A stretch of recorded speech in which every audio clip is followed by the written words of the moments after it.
लिए एक नई प्रेरणा, एक नई उमंग लेकर उदय हुआ था। आज से चंद्रगुप्त का एक नया जीवन प्रारंभ होने जा रहा था। चंद्रगुप्त का चेहरा खिला हुआ था।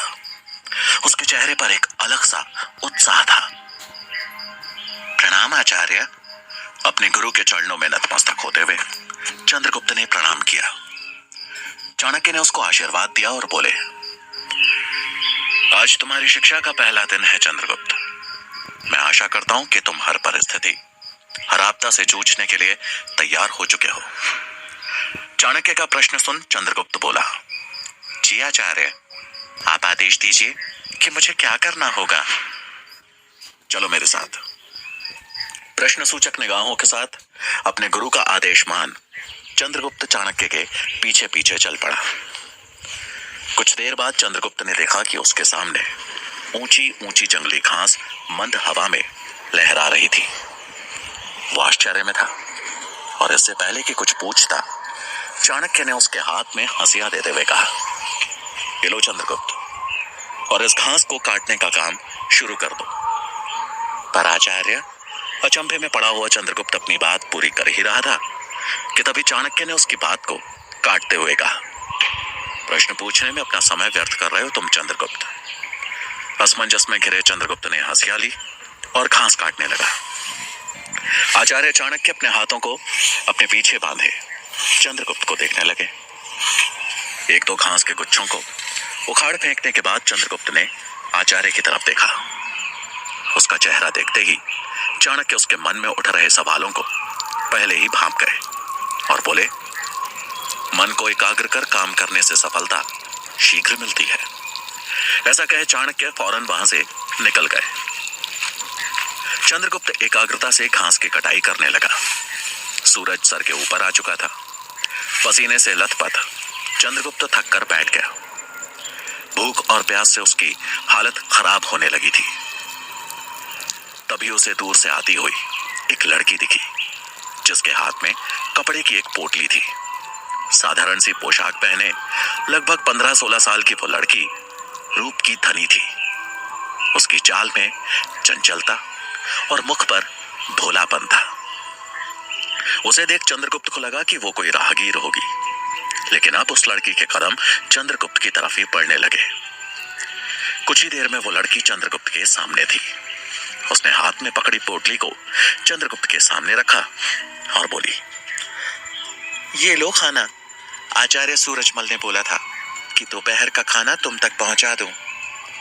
चंद्रगुप्त ने उसकी तरफ उत्सुकतावश देखते हुए पूछा, नाम क्या है तुम्हारा? मैंने तुम्हें आश्रम में तो कभी नहीं देखा। लड़की ने बड़े सहज अंदाज में कहा, सुकन्या। मेरा नाम सुकन्या है। मैंने भी तुम्हें आश्रम में कभी नहीं देखा। उसकी बात सुन चंद्रगुप्त बोला, मुझे आए अभी कुछ ही दिन हुए हैं और मैं यहाँ रहकर तक्षशिला में प्रवेश के लिए तैयारी कर रहा हूँ। सुकन्या ने कुछ सोचते हुए पूछा, तैयारी?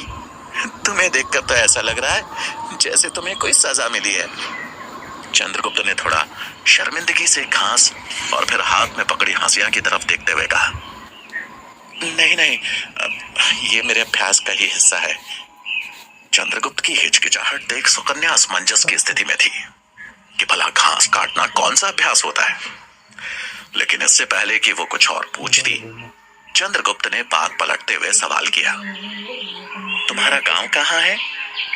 सुकन्या ने बिना कुछ कहे बस एक तरफ इशारा कर दिया। चंद्रगुप्त ने नजर दौड़ाई तो दूर पहाड़ों की गोद में कुछ घर दिखाई दिए।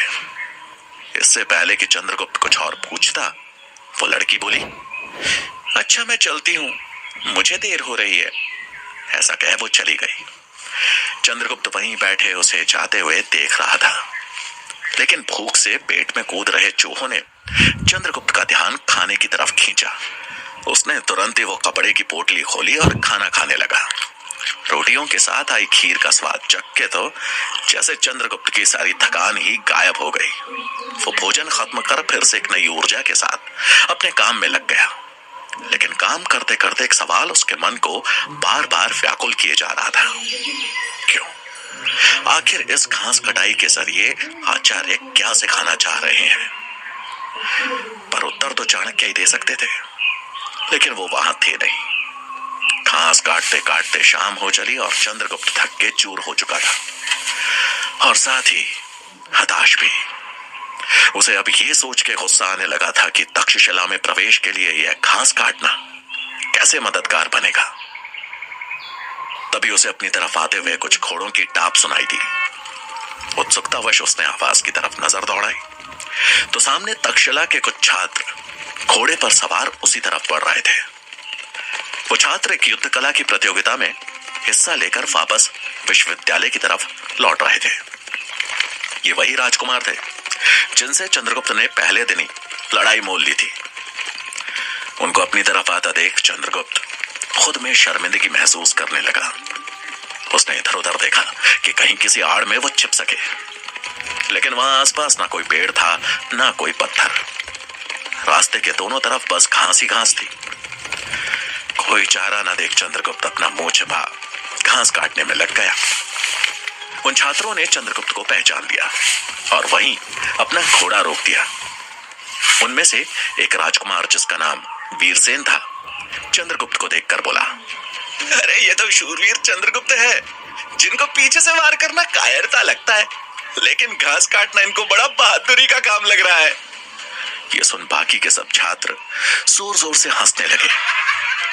चंद्रगुप्त ये सुनकर शर्मिंदा भी हुआ और साथ में उसके गुस्से का पारा भी बढ़ने लगा।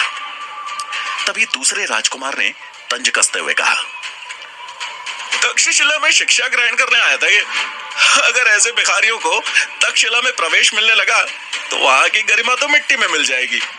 इन जैसों को घास काटना ही शोभा देता है। ये सुन चंद्रगुप्त का पारा जैसे आसमान छू गया। उसने गुस्से में उन छात्रों की तरफ देखा जो घोड़े पर बैठे जोर जोर से हंस रहे थे। चंद्रगुप्त का हाथ हंसिया पर जैसे अपनी पकड़ मजबूत करने लगा। वीरसेन ने चंद्रगुप्त की गुस्से से भरी नजरों पर ध्यान देते हुए कहा, अपने गुस्से को घास काटने पर इस्तेमाल कर, वही तेरा यह गुस्सा बर्दाश्त करेगी, हम नहीं। चंद्रगुप्त गुस्से में अपनी जगह से उठ खड़ा हुआ। हंसिया पे उसकी पकड़ और मजबूत हो गई। चंद्रगुप्त हाथ में हथियार और आंखों में उबलता क्रोध लिए उनकी तरफ बढ़ा ही था कि तभी उसके कदम अचानक रुक गए, जैसे कि उसे कुछ याद आ गया। वो एक बार फिर अपने गुरु की आज्ञा का उल्लंघन नहीं करना चाहता था। वो तुरंत मुड़ा और चुपचाप घास काटने में लग गया। ये देख वो राजकुमार छात्र भी हैरान रह गए। लगता है शूरवीर की वीरता सिर्फ घास काटने में ही है, वीरसेन ने मजाक उड़ाते हुए कहा। चंद्रगुप्त की तरफ से कोई प्रत्युत्तर न पाकर वो छात्र हंसते हुए वहां से निकल गए। चंद्रगुप्त जैसे मन मसोस के रह गया, लेकिन उसे पता था कि अगर उसने एक बार और आचार्य चाणक्य को अपने व्यवहार से गुस्सा दिलाया तो उसका परिणाम अच्छा नहीं होगा। समय हल्का सा आगे बढ़ा। चंद्रगुप्त अब इस कटाई के काम से ऊब चुका था। उसके थके हुए शरीर से ज्यादा उसके मन में चल रहे सवालों ने उसके हाथों को रोक दिया। वो चिढ़ते हुए एक जगह बैठ गया। उसने एक बार उस हंसिया की ओर देखा, फिर अपनी आंखों में घृणा के भाव लाते हुए उसे पटक दिया। उदास मन के साथ घृणा भरी आवाज में वो अपने आप से बोला, कहा तो आज सुबह मैं अस्त्र शस्त्र सीखने के लिए लालायित था, और कहा यह आचार्य ने घास कटाई के काम में लगा दिया। ऊपर से यह हंसिया, इसे पकड़ पकड़ कर हाथ दुखाए। सबसे ज्यादा तकलीफ तो इसी ने दी है। गुस्से में चंद्रगुप्त ने उस हंसिया को लात मारकर अपने से दूर फेंक दिया, मानो आज के बाद वो उसकी शक्ल भी नहीं देखना चाहता हो। चंद्रगुप्त आधे से ज्यादा काम खत्म कर चुका था। सांझ होते ही पशु पक्षी अपने अपने घोंसलों में लौटने लगे थे। मौसम में ठंडक आने लगी थी। चंद्रगुप्त आंखें मूंद कुछ पल के लिए आराम करने लगा और उसे पता ही नहीं चला कि कब उसकी आंख लग गई। अपने कार्य को अधूरा छोड़ने वाले लोग कभी सफलता नहीं पा सकते। चंद्रगुप्त, आचार्य के शब्द किसी तीर की तरह चंद्रगुप्त के हृदय में घुसे। चंद्रगुप्त नींद में ही हाथ जोड़ हड़बड़ाते हुए कहने लगा, क्षमा क्षमा आचार्य, क्षमा। अचानक उसकी नींद टूटी और आंखें खुलते ही वो चौंक गया। वो घास के मैदान में नहीं बल्कि एक पेड़ से लटके जाल में कैद था। चांद की छीनी छीनी रोशनी पत्तियों से छनकर जमीन पर छिटकी हुई थी। अपने आप को जाल में लिपटा देख चंद्रगुप्त ऐसे तड़पने लगा जैसे बिन पानी मछली। जाल को काटने का ख्याल आते ही चंद्रगुप्त ने तुरंत अपने कमरबंद में हाथ लगाया, लेकिन उसकी कटार उसके पास नहीं थी। न ही उसके पास वो हंसिया था जिसे उसने गुस्से में आकर फेंक दिया था। अब उसे आभास हुआ कि उसने उस हंसिया को फेंककर कितनी बड़ी गलती कर दी। वो वहां से निकलने की कोशिशों में उलझा ही था कि तभी उसे किसी के गुर्राने की आवाज आई। चंद्रगुप्त ने नीचे देखा तो एक खूंखार भेड़िया ठीक जाल के नीचे था। वो भेड़िया जमीन में कुछ ऐसे सूंघने लगा जैसे कि वहां किसी ने उसके निमंत्रण के लिए मांस रखा हो। चंद्रगुप्त की डर से सांस अटक गई। वो जाल में फंसा फड़फड़ाने लगा, जिसकी आहट सुनकर अब भेड़िए की नजर अपने ऊपर जाल में लटक रहे चंद्रगुप्त पर गई। अगले पल वो भेड़िया चंद्रगुप्त को अपना शिकार बनाने की कोशिश में छलांग लगाने लगा। इससे पहले कि वो जाल में फंसे चंद्रगुप्त के पैर पर अपने दांत कड़ाता, चंद्रगुप्त ने जाल के अंदर अपने पैर ऊपर खींच लिया और वो भेड़िया बस रस्सी पर ही दांत कड़ाकर रह गया। चंद्रगुप्त की डर से हालत खराब हो रही थी। उसे समझ में नहीं आ रहा था कि वो कैसे इस मुसीबत से बाहर निकले। वो असमंजस में था कि आखिर वो यहां इस जाल में कैसे आ पहुंचा। उसे समझ नहीं आ रहा था कि क्या ये आचार्य चाणक्य की कोई नई परीक्षा है या फिर वो सच में एक बड़ी मुसीबत में है। चंद्रगुप्त खुद को उस खूंखार भेड़िए से बचाने की कोशिश कर रहा था, लेकिन भेड़िया भी छलांग मार जैसे अपने शिकार को हासिल करने की पूरी कोशिश में लगा था। कुछ देर बाद चंद्रगुप्त ने अपने आप को थोड़ा शांत कर ध्यान दिया तो उसे समझ आया कि यह भेड़िया ही उसको इस जाल से मुक्त कर सकता है। अपने शिकार को पाने की कोशिश में उस भेड़िए के नुकीले दांत हर बार बस रस्सी पर ही उलझ के रह जाते। चंद्रगुप्त अब बड़ी चालाकी से जाल के निचले सिरे पर अपना पांव रखने लगा और जैसे ही वो भेड़िया उसे काटने के लिए उछलता, चंद्रगुप्त अपने पांव ऊपर कर लेता और भेड़िए के दांत बस रस्सी को ही काट के रह जाते। कुछ ही देर में चंद्रगुप्त की चालाकी काम आई और जल्दी ही जाल की रस्सी का एक सिरा कट चुका था। चंद्रगुप्त ने तुरंत ही बुनी हुई रस्सी को सुलझाते हुए जाल को खोलना शुरू कर दिया। कुछ ही पलों में चंद्रगुप्त जाल से बाहर था और टहनी से बंधी रस्सी को पकड़ के पेड़ पे चढ़ने लगा। नीचे भेड़िया अपने शिकार को खुद से दूर जाता देख बेचैन हो रहा था, जैसे उसके मुंह से किसी ने निवाला छीन लिया हो। चंद्रगुप्त बड़ी फुर्ती से पेड़ की टहनी पे जा पहुंचा और भेड़िए के जाने का इंतजार करने लगा। अगले पल भेड़िए पर एक जोर से तीर का निशाना लगा और वो अपने ऊपर आए खतरे को भांपते हुए वहां से भाग खड़ा हुआ। चंद्रगुप्त हैरान था कि आखिर इतनी रात में इस जंगल में भला धनुष लिए कौन था। उसने तीर चलाकर ना तो चंद्रगुप्त पर वार किया और ना ही उस भेड़िए पर। क्या उसका निशाना चूक गया था? यह सोचते हुए चंद्रगुप्त अब सतर्कता से नीचे उतरा और पेड़ों की ओट लेते हुए तीर चलाने वाले की दिशा की ओर बढ़ा। अचानक पत्तियों की सरसराहट ने उसे और चौकन्ना कर दिया, लेकिन तभी उसके सामने अपने सिर से पत्तियों को हटाते हुए सूरजमल आ गया, जो हाथ में धनुष पकड़े हुए था। उसे देख चंद्रगुप्त की जान में जान आई और उसने उत्सुकता से सवाल करते हुए पूछा, आप इतनी रात में यहां और मुझे उस जाल में क्यों डाला? ये कौन सी परीक्षा है? सवालों की इस झड़ी को सुन सूरजमल मुस्कुराया और बोला, मैं तुम्हारी सुरक्षा के लिए ही यहां छिपा था। मुझे खुशी है कि तुम अपनी सूझबूझ से इस जाल से निकलने में सफल हुए, लेकिन अगर वो भेड़िया तुम पर हावी होता तो उसे भेदने के लिए मेरा तीर तैयार था। और रही बात इस परीक्षा की, तो इन सवालों के जवाब तो तुम्हें आचार्य ही देंगे। दोनों जंगल के उस अंधेरे को पार करते हुए आश्रम की तरफ चल दिए, जहां चाणक्य उनकी प्रतीक्षा कर रहे थे। आचार्य के हाथ में हंसियां देखते ही चंद्रगुप्त को समझ आ गया कि आचार्य के इस व्यू के पीछे उनकी क्या मंशा थी। उसने चाणक्य के पांव छुए और ग्लानि भरे स्वर में कहा, वस्तु की सही कीमत का अंदाजा उसके अभाव में ही होता है। अगर उस समय मेरे पास वो हंसिया होती तो मैं बड़ी आसानी से उस जाल से बाहर आ सकता था और उस भेड़िए का भी सामना कर सकता था। चंद्रगुप्त को आशीर्वाद देते हुए चाणक्य बोले, बहुत अच्छे चंद्रगुप्त, ध्यान रहे, मेरे लिए मौखिक शिक्षा से कहीं बढ़कर है प्रायोगिक शिक्षा। इंसान जब अपने अनुभवों से सीखता है तो वो सीख जीवन भर उसका साथ देती है। यह सुन चंद्रगुप्त के चेहरे पर एक संतोषजनक मुस्कान थी, लेकिन घास वाली बात सोचकर उसने थोड़ा असमंजस भरे स्वर में पूछा, लेकिन आचार्य, आपने मुझे घास काटने को क्यों कहा? उसमें कौन सी सीख छिपी है? धैर्य। चाणक्य के इस शब्द ने मानो चंद्रगुप्त के मन के सभी प्रश्नों का उत्तर दे दिया। चंद्रगुप्त की प्रगति देख चाणक्य के मुख पर संतुष्टि के भाव थे। चंद्रगुप्त से मिल चाणक्य तक्षशिला की ओर चल दिए। वहां पहुंचते ही उनका सामना आचार्य गजानन से हुआ, जो अपने छात्रों को दबे स्वर में कुछ बता रहे थे। चाणक्य को अपनी तरफ आता देख उन्होंने तुरंत ही अपनी बात पलट दी।